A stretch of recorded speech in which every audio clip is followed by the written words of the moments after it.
Hi guys, after iOS 26 update, you can easily check your remaining battery charging time. How long your battery will be charged, fully charged. You can easily know. You can now see exactly how much time remains until your device reaches 100%. Go to settings of your iPhone. Here go to battery settings. Tap on it, and here you can see 39% your battery charge.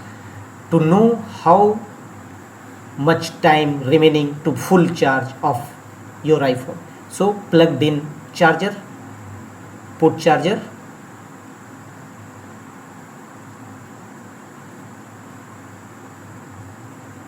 and you can see your remaining battery timing is appear here.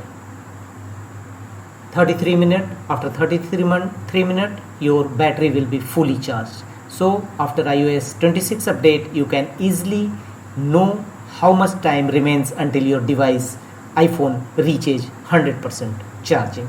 This is a new feature.